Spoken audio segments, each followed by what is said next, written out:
Hi, I'm Natalia, mum of 3, who successfully transformed her body after her 3rd pregnancy.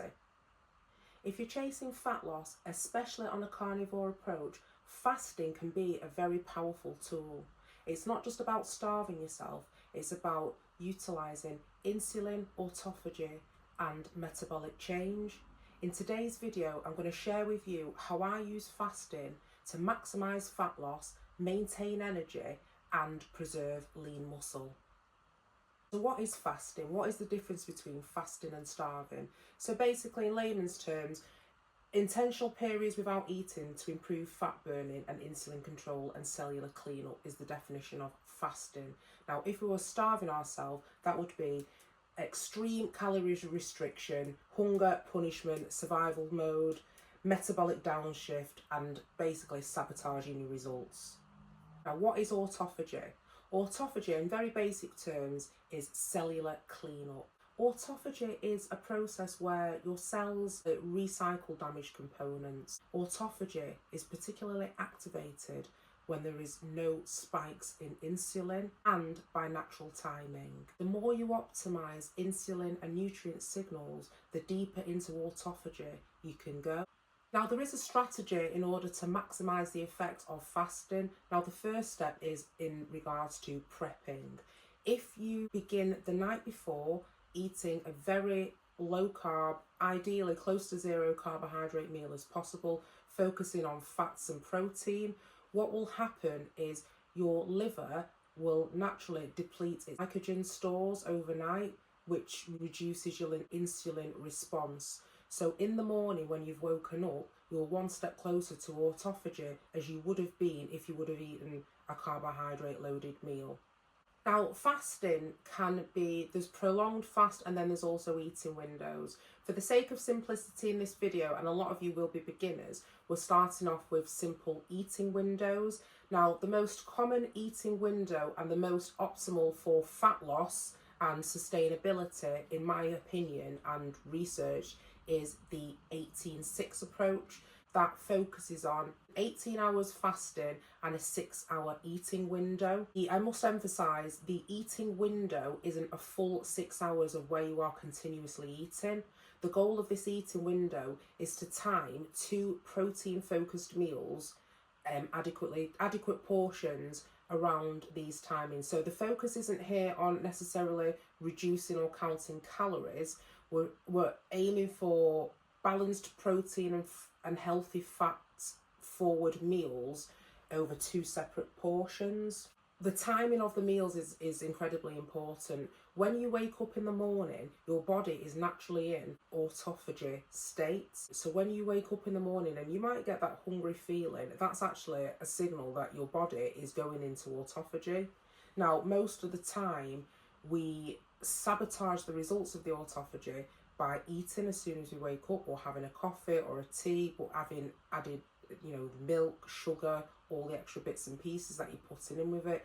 So straight away, you've broken the effects of the fast by consuming sugary meals first thing in the morning.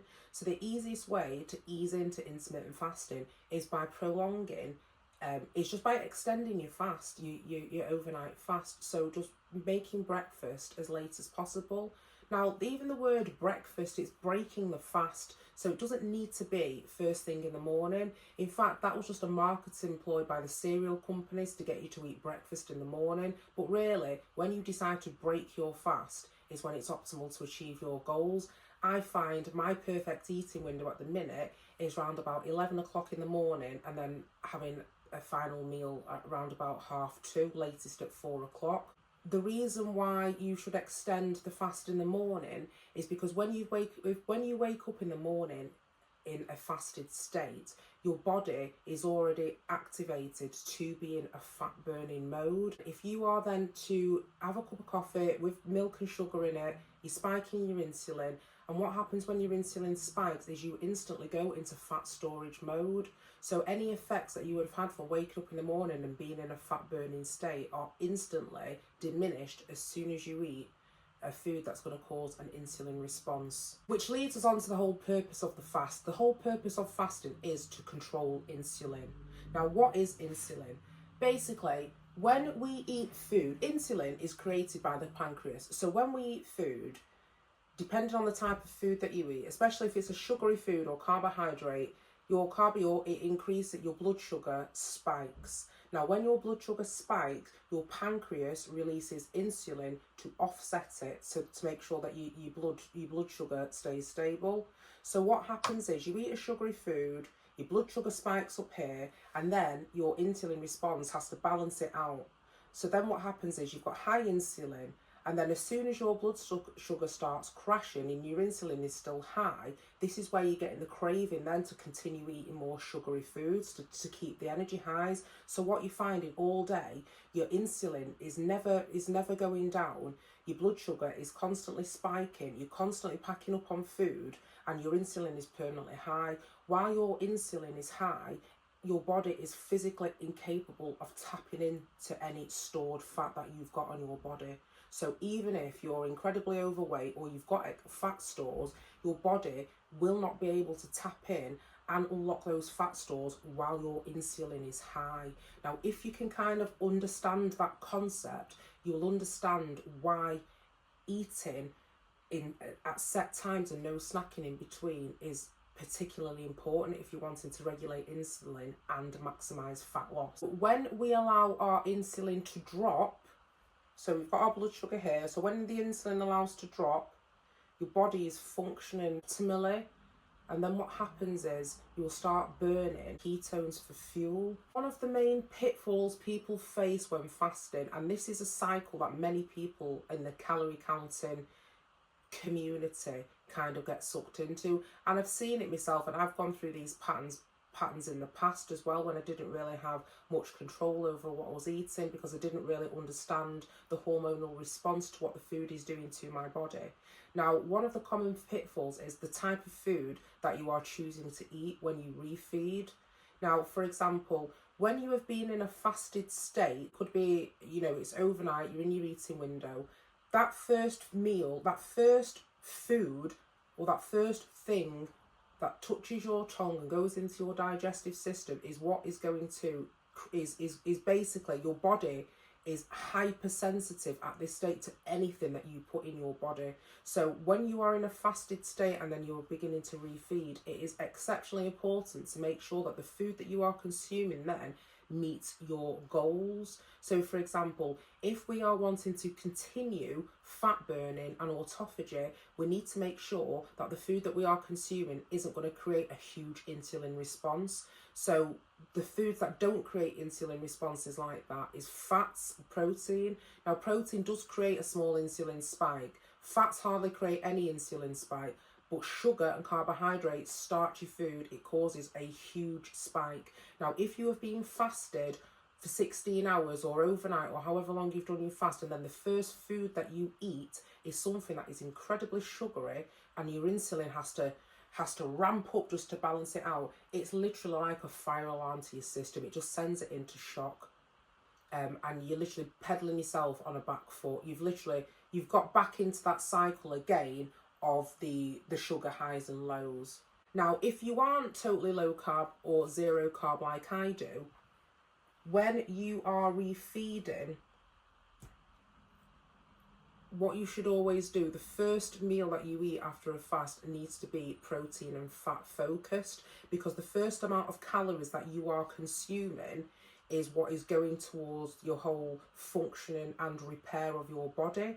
So if you've been in a fasted state, so your body has now entered autophagy where it's in cellular clear up, and it's basically your cells are now fresh, ready to absorb whatever it is that you're putting into them. So if you make sure that the first calories or the first energy that you put into your body is what is going to go on tissue repair, just building and repairing, your muscles, your cartilage, your bones. So you want the high protein and the healthy fats. You want totally clean foods. I must stipulate as well, in my videos that I'm talking about, these are whole plain foods. I don't have any sauces or any spices or any sort of hidden ingredients. Everything I eat is whole, so you know exactly what's in it and what sort of response it's going to give to your body.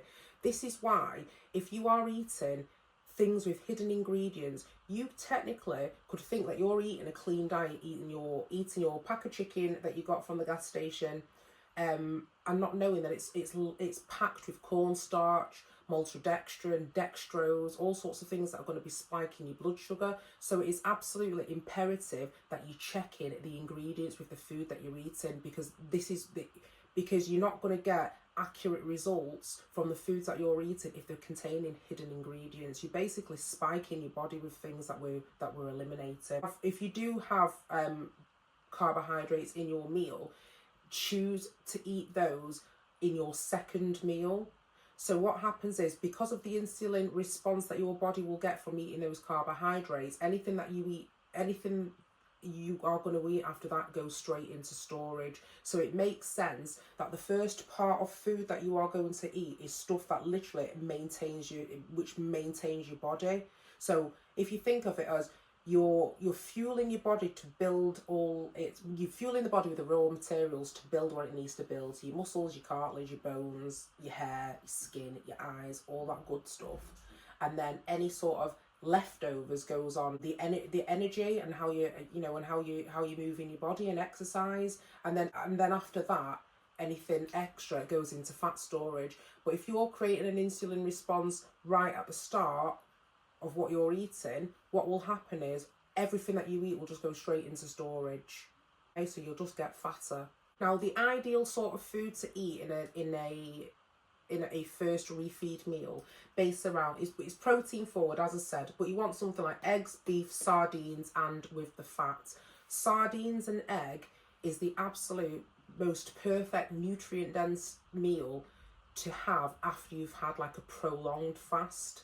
So if you've done like an extended fast and then you introduce something like sardines and eggs, it's really gentle on the digestive system, whereas sometimes processing something like steak or mince or beef it can be quite tiring on the digestive system, depending on how long you fast and how long you've been doing this for. You're probably not going to experience much or many digestive issues if you are only doing a 16-hour fasting window. If you are doing periods of longer term fasting, 72 hours onwards, then you need to strategize what sort of food that you are going to be eating on the refeed so that you don't have digestive discomfort. Second meal that you're going to have, the one that's later on in the day, would be, and again, another protein and fat combination plus low carbs or dairy if tolerated or desired. I've said in another video I can't eat dairy and I don't eat carbohydrates, so that I don't have that. But if you are wanting to have that, you can have that in the second meal. But again, making sure that the first food that you eat on your plate is the meat and the fat, and you're eating the carbohydrate as the last thing on your plate. This simple strategy and this simple way of eating can actually stop you overeating, and it has a totally different metabolic result than if you were to eat the carbohydrates first. What you find when people are eating the carbohydrates first is you get full and bloated before you actually get satisfied, and then it obviously causes the sugar spike. And then what happens is, after the initial sugar spike, you eventually get a sugar crash, and then you're starving again, but you've eaten like a big massive amount of food and quite a dense amount of calories in the carbs that you've eaten. So again, there's simple strategies here that you can implement without even reducing the amount of food that you eat. What happens is, after you've eaten a meal, what happens is your blood sugar spikes and releases glucose into your bloodstream. Now, you have a 15-minute window from after you've finished your food to create some sort of movement to force your energy into your muscles so it doesn't go into storage. The most optimal way to maximise fat loss is by taking a 30-minute walk immediately after you have eaten your main meal. So I always go on the exercise bike. It's not always convenient for me to go outside for a walk. I find it a lot easier to just do 30 minutes on the bike. Now, sometimes if you don't even have that amount of time, what you can do is do 20 squats. Now, do 20 intentional squats, or even just clenching your muscles like this, doing something like this 20 times with intensity gets your muscles working and activated, and it sends a signal to your body to use that fuel rather than store it. also gives you time to realise as well that your body is actually full. Now, when you are when you are eating your food, your 2 meals, make sure it takes you at least 15 minutes to eat the meal. What I've been doing is setting a timer. Now, the reason why we set a timer, make sure that the food lasts 15 minutes, because it takes 15 minutes for your hunger hormones and signaling to kick in. Now, what happens if you eat far too fast? What happens is you stuff your body full of food and then you're still hungry before you're full, because your body hasn't worked out the signal. So to counteract this, what you do is you eat the protein and the fat first, you eat slowly, you make sure it's lasting 15 minutes, and then right at the very end of the meal, after 15 minutes, you would then eat the carb if needed. You would usually find at this point that your hunger and satiety has now controlled, and you don't want to overeat. You find that you're comfortably full off the meat that you've eaten and the fat, and you can leave the rest of the food. I mean, if you are wanting to eat it all, that's absolutely fine. Just making sure that your portion is a controlled size and you're not overdoing it. If you are wanting to eat the carbs and the starch, because you're not a totally low carb approach isn't suitable for you right now, just have a spoonful, or even just like, if you are having like rice and things like that, I don't recommend it at all, but if you are eating any sort of carbohydrate food, have a small amount. What you'll find, fasting reduces cellular inflammation. It resets your immune signal, so you will get improvements in your energy. I've said in many of my videos before, if you are new to fasting and you have been on a heavy carbohydrate high diet for most of your entire life, it's going to feel incredibly difficult for you to do a fast straight away. Now, you can ease off with an easy 12-12 fast. So that's basically 12 hours of eating, 12 hours of fasting. So most people can do that overnight. So what we would aim to do is reducing the time before bed that you're eating, and then just extending your breakfast in the morning.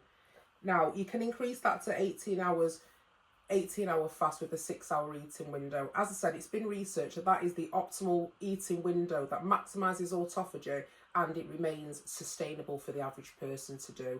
Again, it's one of those, you can tweak the times. What I tend to do, if the time of the day that I'm eating changes just based off, just my personal schedule or, social commitments, I will just make sure that the next time that I eat is 18 hours later. So even if I miss the eating window or have eaten late, so for example, I ate quite late last night. We went out for a family meal, but I just made sure that I waited 18 hours before I ate the next meal. That's absolutely fine. And as long as you are following the consistent strategy, so making sure that you're eating protein first, reducing the carbohydrates to as low as possible, not grazing between meals, and eating at the set times, the fat will drop off you and your energy levels will remain consistent. Now, prolonged fasting can boost stem cell production and deep autophagy, but it requires supervision if you're going to be going more than 24 for 48 hours, especially if you're on any sort of medications or you have any particular health concerns. Now, some of the pitfalls that you might face are, you need to make sure that you avoid binging on your feast days. So again, how you counteract this is by making sure that you're eating adequate amount of protein and fat in your meals. Now, what you will find, if you are not eating the carbohydrates, as I said, it might feel like you're eating a lot more to feel full. That is entirely normal, because your body is changing from one type of fat burning to another, and the way that your body fills up when you're eating fat and protein, it feels entirely different to how it does when you're eating a carbohydrate diet. So when you are eating the fats and the protein, because you're not getting the sugar spikes, as I was explaining earlier on, and the insulin rises, you generally find that you're satisfied and you're not getting the crashes. Now, another common pitfall as well people do is under-eating on the protein. I've seen this quite a bit.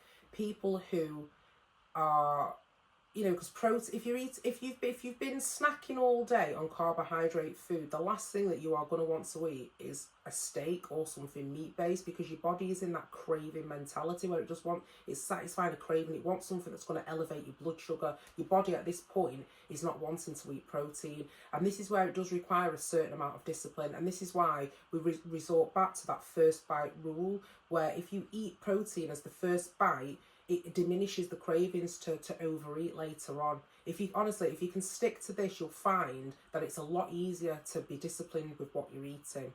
If you are filling up eating, let's say for example you were eating the chips before you ate the chicken, you're going to be full up on the chips, satisfied off that, and you're going to be full before you actually even want to eat the chicken. So what you need to do in that instance is eat the chicken first, fill up off the chicken, take 15 minutes to eat it, and then eat a few chips afterwards if need be. If you aren't eating adequate amount of protein, you are not going to get the muscle tissue repair, and your body is still going to remain fluffy, soft, and you're not going to have the body composition that you're wanting to. So even if you do eventually lose some weight, it's going to be weight coming from everywhere, not just fat. It'll be weight coming off muscle, bone, cartilage, and all sorts of minerals. And that is not the kind of weight you're wanting to lose. You're specifically wanting to target fat loss. So in order to target fat loss, you need to make sure that you've got adequate amounts of protein so that your body has already got the building blocks to maintain your muscle, and then it can use the energy effectively to burn off your existing fat stores. So I'm going to share with you, if you want to screenshot this, I'm going to share with you a simple plan of how to start doing intermittent fasting and what sort of foods to eat, and just a basic plan. This is absolutely the most straightforward basic blueprint that you can do. Follow this, and as I said, you'll have really, really fast results. Just to recap on the common pitfalls that you might find if you are doing fasting or intermittent fasting. So avoid the binge cycles after fasting. So the best way to do this is to plan your meals in advance. Always make sure that you've got healthy, clean foods in your fridge. The food that I eat is all simple, single ingredient food, requires a few minutes at max to prepare. Making sure that it's protein forward and controlled portions. If you use a tracking app, which I do recommend, not because we're necessarily counting calories, we just need to be aware of how much we are eating.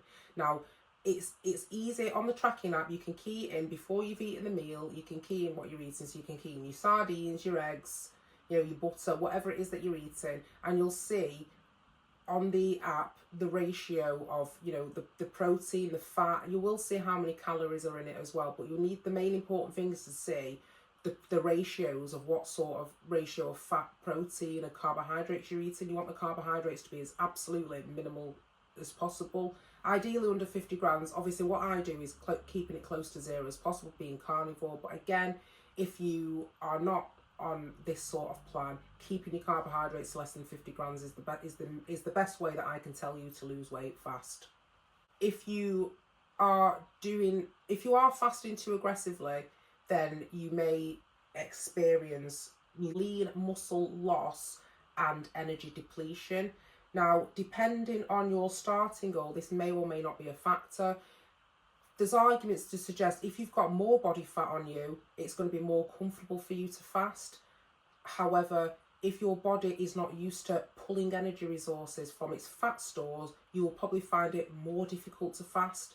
So don't beat yourself up that you can't stick to the fasting at the start. It's like a muscle. Start with simple implementation of extending your fasting window from before bed, after bed, and then just working up to the 2 meals a day and the 18-hour fasting window.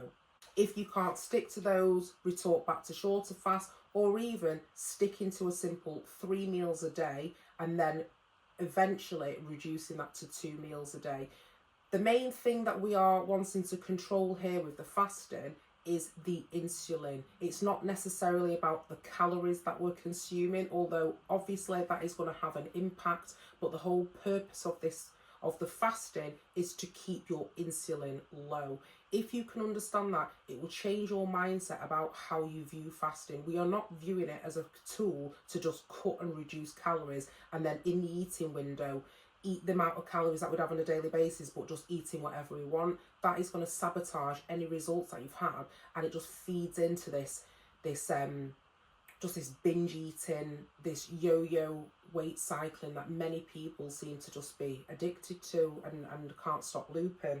So final reminders here: fasting works best when it's targeted to your own body. Now, your own fitness goals, your own personal goals, and especially if you've got a carnivore style lifestyle, it can optimize it. Again, consistency beats intensity. Steady, sustainable windows, smart refeeds that create lasting results.